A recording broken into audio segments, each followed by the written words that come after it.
Welcome, listeners. I hope you are ready for another episode of thriller, suspense, and we're going to get to the bottom of what happened to Judy.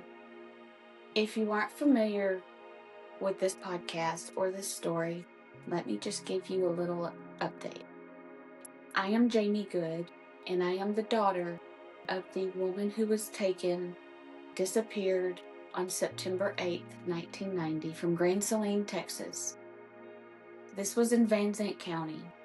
I have to say, probably has defined who I am. Yeah, I'm a photographer. I'm a daughter. I'm a mother. I'm a sister. I'm a wife. But the best way that people know me and know about me is because of my mom. My mom is Judy Marie Foster. And she was at the Bear Grounds in Grand Saline, Texas that night, visiting with friends, when a strange man offered her a drink. She had a few too many. Some things happened. She got in the truck with that man, and 3 other men were involved. And they left the Bear Grounds, and she was never to be seen again. That's how it began. And here we are today, 35 years later, still no Judy. We have stories. Oh God, I have stories. I get people tell me all kinds of things. It would blow your mind if you could read the things that I've been sent. Some things that would make your stomach turn. Things that would bring you to your knees in tears. And I want you to think about something. As you're listening to this story, it's not just another missing person. This was my world. This was my mother. I was just a child. And what those men did that night didn't just change my mom's life. It ended her life, and it changed my life. It changed my children's life and their children. Because they don't know their grandmother nor their great-grandmother. I didn't get to share things like getting married or prom or the birth of my first child. I didn't get to experience that with my mother. Because her life ended abruptly, and they threw her away like she was trash. Disposed of her like she was a dead animal. So to catch you up, Judy Foster disappeared Friday, September the 8th, 1990, from the Bear Grounds. It's a shopping center parking lot, downtown Grand Saline. And here we are 35 years later, but we're closer. Oh, are we closer? So in this episode, I want you to listen, and I want you to think about your own mother, or your own daughter, or your sister. And think about this. How would you deal with something like this? Would you sit back and just wait for authorities to say they're doing their job? Or would you actually pick up a mat, pick up a shovel, start asking questions, start lifting rocks from all over the place, and stirring up trouble to find out what happened to your mother, or your sister, or your daughter? Because that's what I'm doing. I've sat back for so many years and waited for Van Zandt County Sheriff's Department to do their job. They didn't do their job. Because if they did, they would be able to give me more information than what I've already found out. They couldn't even find out the information I have. And the saddest part is, I have found all of this information out within the last 2 weeks. All because I started talking. which made people start talking. And we're going to uncover exactly what happened to my mother that night. You might think you know what happened. You may have heard a story and you think that's what really happened. But let me explain something. Things are rumors, but there are some things that have been said that are very accurate. And I'm going to uncover it real slowly. I'm just going to pull it back like an onion, just peel back a layer at a time until you find out and you learn who was really responsible for Judy Foster disappearing. And when you find out, it's going to be shocking. So let's get into it. Are you ready? I hope so. So let's start with the people.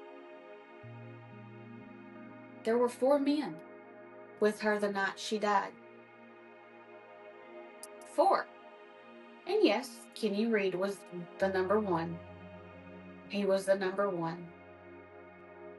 But he had some help. He had quite a bit of help. So there were 4 men. Kenny Reed. And there were 3 others. We're not going to give out names just yet. But I'll give you some initials. And then you can just kind of wander with it as you will. Because if you're from Grand Saline, Texas, and you grew up there, say you graduated in the early 80s, you probably went to school with them. Because the sad part is, these 4 men that were with my mother were probably 10 years younger than her. Yeah. They thought she was a lot younger than she was. But she was only 37 years old, and they were all in their mid-20s. So, one of the men that was with Kenny Reed, his initials is RL. RL. He was probably the nicest of the 4. And what's really crazy is that he told somebody else what happened that night. After it happened, he confided into someone. The man that was with Kenny Reed the night my mother died actually told someone what happened. Isn't that crazy? Oh, and yes, I've interviewed them, and I got the full story. The other man that was with the 4, let's say number 3, his initials are JR. JR are his initials. The 4th man hasn't completely been identified yet, but we have some suspicions. We do have a list of names that are possibly one of that 4th one. So we have Kenny Reed, we have RL, and we have JR. The 4th one is possibly KH, EH, or BS. Yeah. So if you know anybody with those initials that went to Grant Saline that possibly graduated in the early 80s, maybe late 80s, there you go. Those are the 4 men that were with my mother the night she died. And they're the 4 men who threw her away like a dead animal.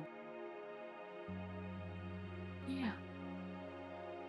And the craziest part is that RL, when he confided into this other person, he actually sounded genuine. His words, and yes, I can say his words simply because he did say this to another person. He told my mother, Judy, when she fell off the tailgate and she hit her head on the pavement. She started to take her shirt off to put it around her head because she was bleeding. My mother was a very smart woman, but she did not like hospitals, and she did not trust doctors.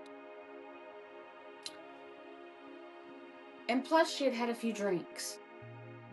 So if my mom was drinking beer, and knowing she does not like hospitals or doctors, she would have refused help. She would have refused to, if someone offered to take her to the hospital, because someone offered, they tried to get her to go to the hospital, but she did not. She said she was fine. She thought she was okay.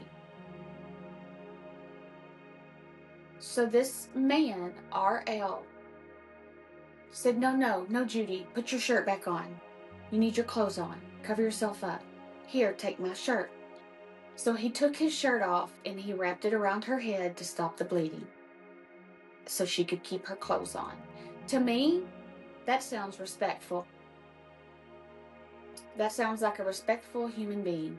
So whoever your parents were, I thank them for raising you to be polite, because you're the only one that offered my mother to keep her clothes on. Because all the other drunk men that were around were hooting and hollering, take it off. But not R.L. He did not. So as the night progressed, my mother's head continued to bleed quite a bit. But not enough for anybody to just stop arguing with her and just take her anyways. You could have took her to the police department, the fire department. You could have dropped her off in front of the hospital. She was a 5'1", 120-pound woman, and you were 4 grown men. There is no reason that the 4 of you could not have gotten her to a hospital or to the police department or to the fire station. Y'all could have gotten her help. You refused to help my mother while she bled to death. That is shame on you. That is neglectful of another human being. What did you do with my mother's body when she died? Because everybody in the Van Zandt County area thinks that they know everything. They think they know the story. I've already heard other podcasts of other women, some Megan Ashley person, tell my mother's story from years ago, and she didn't even tell it right. Somebody stated we were homeless and she was looking for a place to live. We had a home. We were on Florence Street. I was just there yesterday. We had a home. We were happy. My mother was finally getting herself to a place to where she could be safe and happy again with me. Because yes, she was filing for divorce from my abusive stepdad, who did not have any involvement because he was in another state driving an 18-wheeler.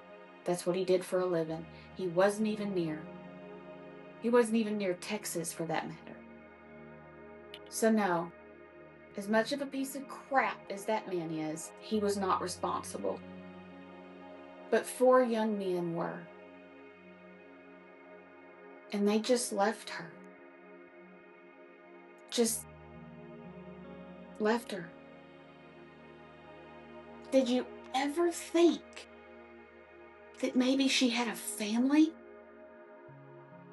I know you did, Kenny, because you seen me that night. You looked me in the eyes. You knew I existed, and you still let this happen. You could have gave me closure. If she died in your presence and you dumped her like a dead animal on the side of the road, you are as guilty as sin. This has nothing to do with murder or rape or anything like that. This is a story of 4 young men who got themselves at the wrong place at the wrong time and made the wrong choices. So let's ask the question, If RL was the nice one, who was the really, really bad one that said, I'll take care of it. I'll get rid of her for you. We never speak of this again. Could that have been JR? Because from what I hear of his reputation, it was really bad. And his entire family is just as bad. But I think every family, if it's a great family, there's always that one or two bad eggs in the bunch. But then there's families that they're all bad eggs. And every now and then you get someone nice, polite, and respectful pop out of that dozen. But was JR a good egg or a bad egg? Because from the research that I have found, because I have researched all of these men and their families, and I can tell you for facts, JR was not a good man. He was not a polite man. He was a criminal. He had a rap sheet. He was not. He was dirt, trash, and always up to do something bad. So we asked, who got rid of my mother's body? Was it Kenny Reed? Was it the nice guy, RL? Or was it the troubled one, JR? Or was it the fourth man? It could have been all of them. But from what RL said, he panicked. He didn't know what to do. So he left it to the other ones to handle. So what did y'all do to my mother? Where did you dump her body? Where's she at? Because I can tell you, I've been all over. That whole county's been searched, as far as I know. Now, you know, we can sit and talk about Van Zandt County all day long until I am worse than blue in the face. But did they really search the places that we told them to search? Did they really do what they said they were going to do? I don't think so. Because nobody can give me any proof. I want it in writing. I want to see these searches. I want to see who's done them, when they were done, where they were taking place, and who was the ones responsible for these searches. Someone needs to start talking. Because I'm not giving up until I find my mother. I will flip over every rock off of 1255. I will check every headstone, every gravesite. I will go down and check every watering hole, every well, by my own bare hands if that's what it takes. I will not give up, and I will find my mother's remains. So this is a question that I have. And you can share this question. You can make sure it gets back to Kenny Reed. He's the one I want to ask. Kenny, where did you dump my mother's body? Is she dumped under a gravesite in the Oakland Cemetery?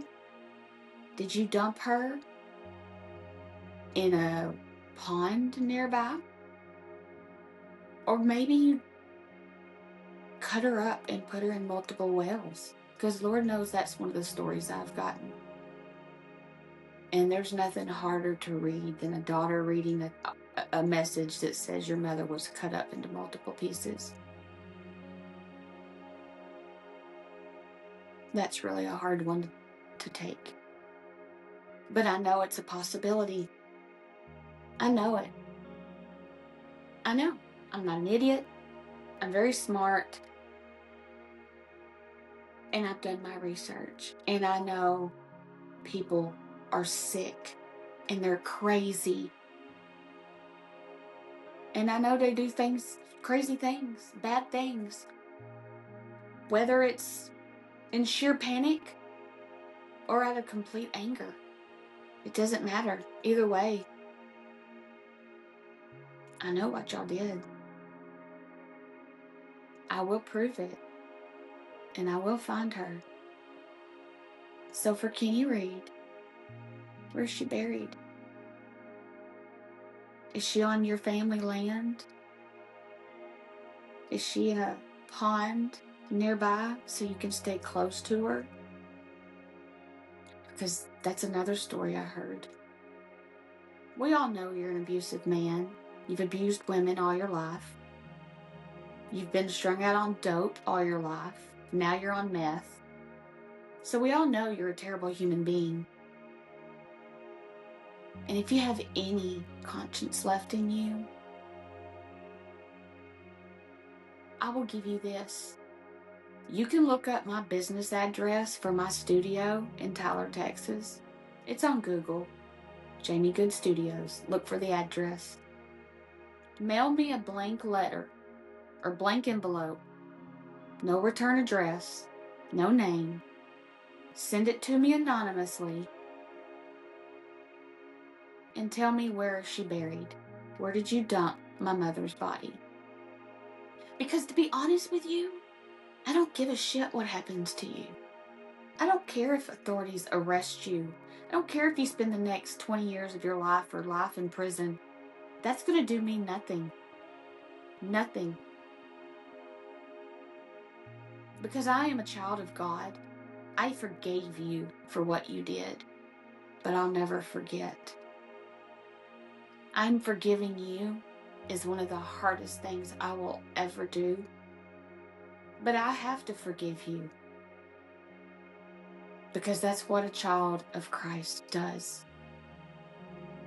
And I pray that it eats at you and eats at you until you can't stand it anymore. Just tell me where my mother is buried. Let me give her a proper burial and give me closure, and you can go on with the rest of your life miserable as you want to be. Because I also know that God will make you pay when it's your time. So I'm not stressing. I don't believe that law enforcement will ever arrest you and make you pay the way that you should pay. But I know that God will. And I'll never give up.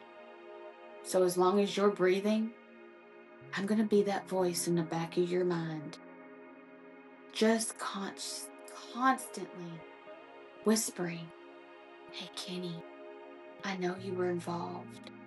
I know you did it. Just tell the truth.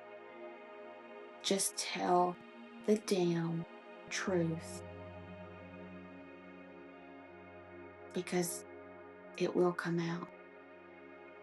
All of it is going to come out. And one more thing.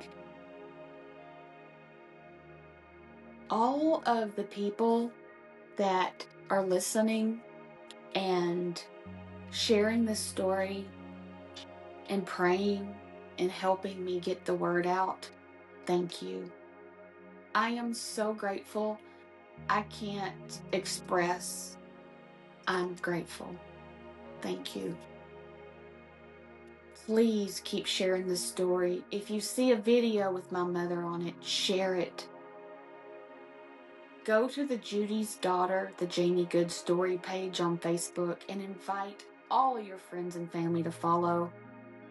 Help me make this grow.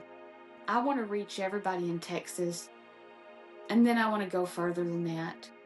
But I feel like more people in the surrounding counties need to know what's going on.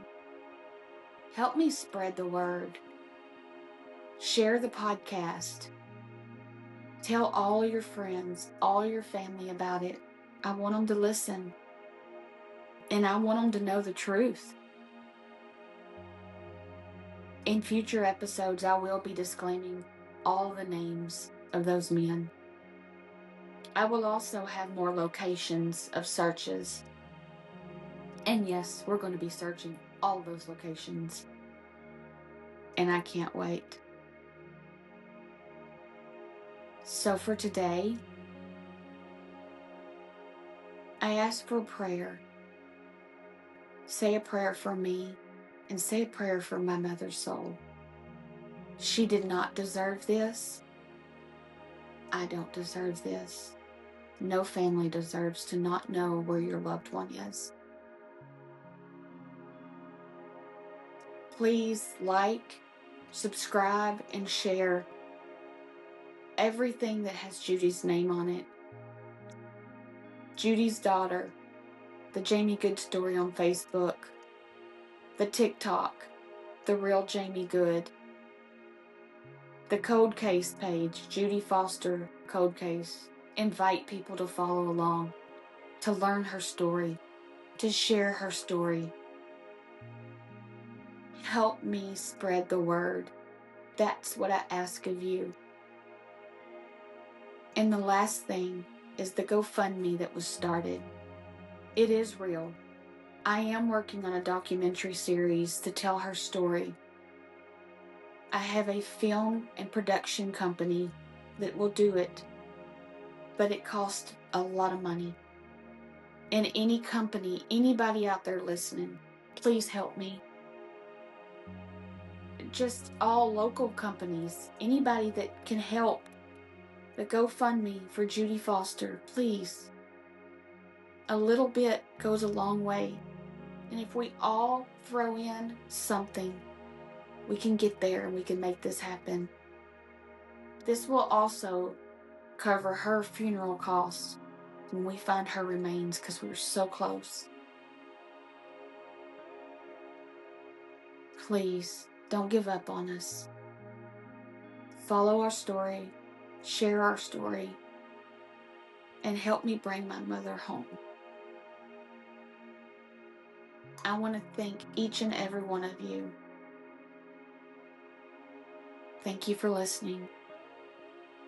Don't forget to subscribe, like, and follow. Jamie Good, Judy's Daughter. Thank you.